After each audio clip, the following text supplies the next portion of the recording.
Hello friends, welcome to Sam's Recipes Tamil. இன்னைக்கு வீடியோல தேங்காயும் வெங்காயம் வச்சு ஒரு ட்ரெடிஷனல் துவையல் எப்படி செய்யலாம்ங்கறத பார்க்கலாம்.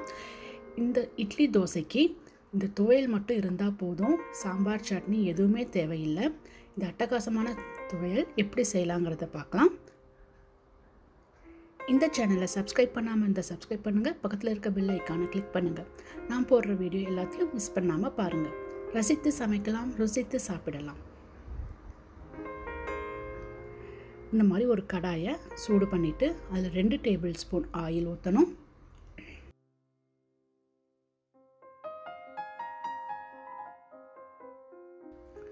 ஆயில் நல்லா ஹீட் ஆனதுக்கப்புறம் இதில் ஒரு 200 கிராம் வெங்காயத்தை இந்த மாதிரி சின்ன சின்னதாக கட் பண்ணிவிட்டு அதை சேர்க்கணும்.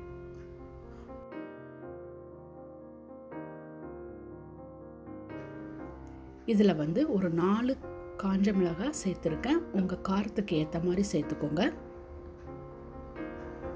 இதில் ஒரு 15 கிராம் புளி, இந்த புளியை சேர்த்து நல்லா இந்த வெங்காயத்தை வதக்கணும். இதில் ஒரு 1/2 டீஸ்பூன் உப்பு சேர்த்து வெங்காயத்தை ஈஸியாக சீக்கிரம் வதக்கிடலாம். இந்த வெங்காயம் நிறம் மாறி நல்லா சாஃப்ட் ஆகிற வரையும் வதக்கணும். பாருங்க, இந்த மாதிரி வெங்காயம் சாஃப்ட் ஆயிருச்சு. ஒரு 1/2 கப்பு தேங்காயை துருவி அதை சேர்த்துக்கலாம். தேங்காவை சின்ன சின்னதாக கட் பண்ணி கூட சேர்க்கலாம்.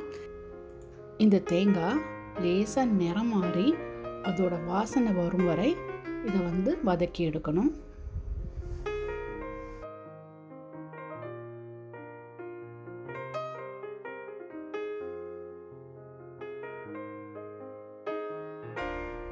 பாருங்க, வெங்காயம் தேங்காய் எல்லாமே நல்லா பொன்னிறமாக வதங்கிருச்சு.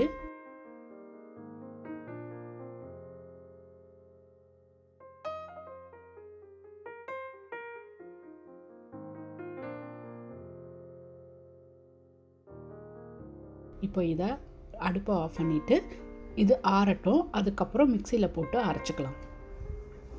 வெங்காயம் தேங்காய் ஆறிடுச்சு. இந்த மிக்சி ஜாரில் சேர்த்து இப்போ இதை அரைக்க போகிறேன்.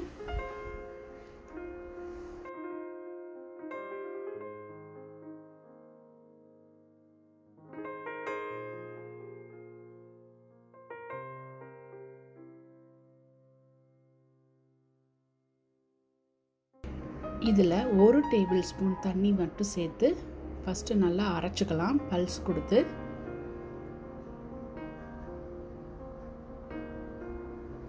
பாருங்க, இந்த மாதிரி அரைச்சதுக்கப்புறம் இதில் இன்னும் கொஞ்சம் தண்ணி ஊற்றி ஒரு 2-3 டேபிள் ஸ்பூன் தண்ணி ஊற்றி இதை நல்லா பேஸ்ட் மாதிரி அரைச்சிக்கலாம். துவையல் அளவுக்கு அரைச்சிக்கலாம். பாருங்க, இந்த பதத்துக்கு தேங்காய் வெங்காயத்தை அரைச்சிடணும். ரொம்ப தண்ணி ஊற்றி அரைக்கக்கூடாது. இந்த மாதிரி அரைச்சா நல்லா டேஸ்ட்டாக இருக்கும். இதை இப்போ தோசைக்கு ட்ரை பண்ணி பார்க்கலாம் எப்படி இருக்குன்னு. ரொம்ப அட்டகாசமான இந்த துவையல் புளிப்பு காரம் நல்லா தூக்கலாக ரொம்ப சூப்பராக இருக்கும். இதை கஞ்சிக்கு கூட ட்ரை பண்ணி பார்க்கலாம். இதை நீங்கள் ட்ரை பண்ணி பாருங்கள். எப்படி இருந்தது கமெண்டில் சொல்லுங்கள். இந்த வீடியோ பிடிச்சிருந்தா லைக் பண்ணுங்கள், ஷேர் பண்ணுங்கள், சப்ஸ்கிரைப் பண்ணுங்கள். நான் உங்களை அடுத்த ஒரு வித்தியாசமான டிஷ்ஷில் சந்திக்கிறேன். பாய்.